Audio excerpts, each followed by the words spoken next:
Nos politiciens de l'UE voulaient à tout prix participer aux négociations sur l'Ukraine. Et pour cela, ils ont été complètement humiliés par Trump. Les Américains ont totalement ignoré le plan de paix proposé par l'UE et le gouvernement des États-Unis s'est même moqué ouvertement de l'Union. Quelle humiliation pendant ce temps, l'Ukraine et les États-Unis ont élaboré un plan en 19 points. Et même Poutine s'est déjà exprimé à ce sujet. Jetons un œil à l'état actuel des choses. C'est parti. Après que Donald Trump a présenté la semaine dernière son plan en 28 points pour l'Ukraine, toute l'Union européenne est tombée dans la panique. Une fois de plus, on a vu que Donald Trump prend ses décisions au-dessus des têtes de l'Ukraine, et surtout au mépris total de l'UE. Et évidemment, notre petite clique de bras cassés n'a pas du tout apprécié cela. Ils ont donc immédiatement qualifié la proposition de Trump de paix dictée, équivalente selon eux à une capitulation pure et simple de l'Ukraine. Dans la précipitation, ils ont alors bricolé à toute vitesse leur propre plan en 28 points et l'ont envoyé en Ukraine. L'idée, c'était que Zelensky choisisse plus ou moins le plan qui lui convenait le mieux. Mais visiblement, les Américains ont tapé du poing sur la table et ont clairement dit à Zelensky d'ignorer cette nouvelle absurdité venue de l'UE. Sinon, les Américains plieraient bagage. L'humiliation de l'UE à Genève, aucune influence, aucune voix, aucun plan. La réunion d'urgence à Genève, convoquée après la révélation du plan de paix de Donald Trump, a rassemblé des hauts responsables des États-Unis, de l'Ukraine et de quelques pays européens. Mais cela s'est retourné contre les Européens. Le principal vainqueur fut sans surprise la délégation américaine. La ministre des Affaires étrangères, Marie Rubio, et l'envoyé spécial Fitkop ont mené les débats du début à la fin. Et l'insistance de Rubio sur le fait qu'il n'y a qu'un seul plan de paix et non deux est devenue la phrase emblématique de la journée. Aucune des propositions de l'UE n'a conduit à un véritable changement. Peu importe ce que les dirigeants d'Europe de l'Ouest ont tenté d'apporter, rien n'a été considéré comme suffisamment substantiel pour être intégré aux négociations. Le plan de paix de Trump n'est pas devenu un projet américano-européen commun, et il ne le deviendra pas non plus. Deuxième constat tiré de cette première réunion, à Genève, le Royaume-Uni, la France et l'Allemagne ont été relégués au second plan. Officiellement, la rencontre de Genève était trilatérale, UE, États-Unis et Ukraine.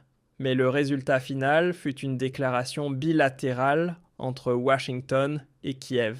Les représentants ouest-européens présents dans la salle ont été tout simplement effacés du document.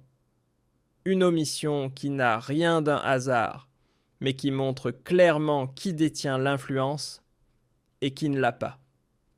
Une fois de plus, le monde entier a été témoin du fait qu'en l'état actuel, l'Europe n'a strictement rien à dire et n'exerce aucun poids politique. Et franchement, cela ne me surprend absolument pas. Pourquoi les politiciens européens qui détruisent déjà leur propre pays et leur propre peuple devraient-ils encore avoir leur mot à dire sur d'autres nations ? Donald Trump lui avait pourtant longtemps essayé. Oui, il avait tendu la main à plusieurs reprises aux pays de l'UE. Mais après les avoir vus revenir sans cesse avec de nouvelles provocations bellicistes et leur délire woke du moment Trump, en a définitivement eu assez. Il impose désormais son plan de paix tout seul. Une fois de plus, le monde entier a pu constater que l'Europe, dans son état actuel, n'a strictement rien à dire et aucun poids politique réel. Et pour être honnête, cela ne me surprend absolument pas. Pourquoi ? Les politiciens européens qui détruisent déjà leur propre pays et leur propre peuple devraient-ils avoir leur mot à dire sur d'autres nations ? Donald Trump lui a longtemps essayé. Oui, il a souvent tendu la main aux pays de l'UE. Mais comme ceux-ci revenaient sans cesse avec leurs discours bellicistes et leur délire woke Trump en a eu assez. Désormais, il avance seul avec son plan de paix. après de longues heures de négociations laborieuses qui avaient failli échouer avant même de commencer, les équipes américaines et ukrainiennes sont parvenues à un accord sur plusieurs points.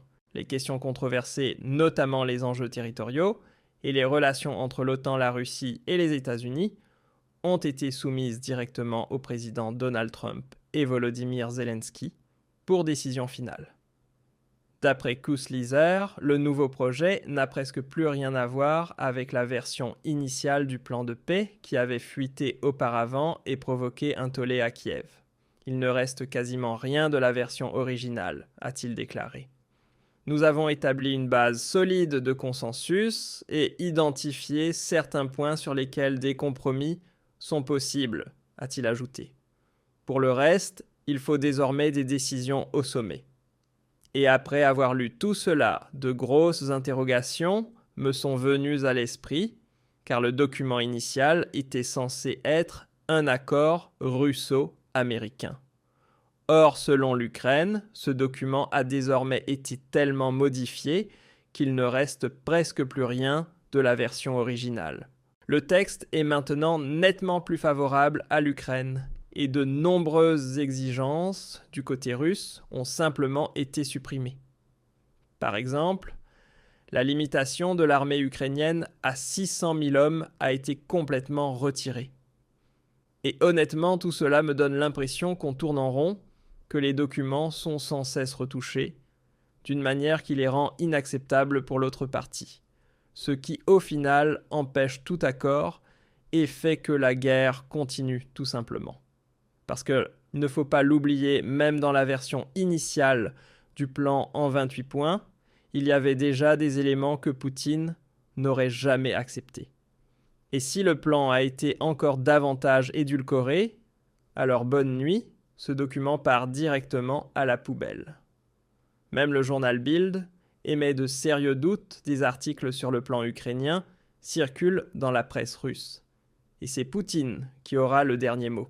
Le soi-disant plan de paix proposé par le gouvernement américain est devenu le sujet politique numéro 1 à l'échelle mondiale, avec beaucoup de confusion autour de sa véritable origine, de la défiance du côté ukrainien et une intense activité diplomatique en Europe. Mais que disent en réalité les Russes de ces négociations autour du plan en 28 points ? Le politologue Maxime Bardin estime dans les colonnes du journal Moskovski Komsomolets qu'un échec du plan Trump est tout à fait envisageable et il pense que l'Ukraine est incapable d'obtenir des succès militaires. Il est tout à fait possible que ce projet ne débouche finalement sur rien de constructif. La Russie le rejettera et comme tant d'initiatives précédentes, il sera discrètement mis de côté. Bardin reconnaît néanmoins que le plan tient compte de certaines réalités apparues au cours de l'opération militaire, notamment les avancées de l'armée de Crimée qui progressent malgré de lourdes pertes. Mais en même temps, le plan en 28 points contient aussi un certain nombre de dispositions jugées inacceptables par Moscou.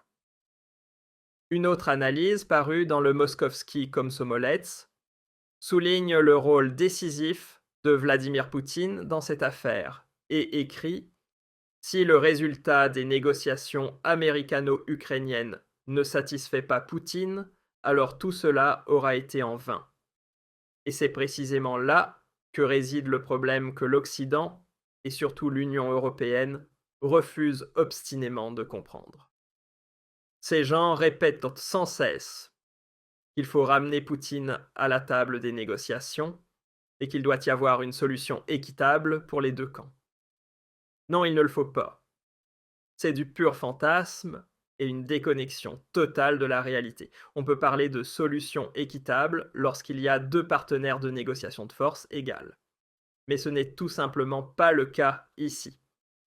Militairement, la Russie est largement supérieure à l'Ukraine et conquiert chaque jour de nouvelles localités.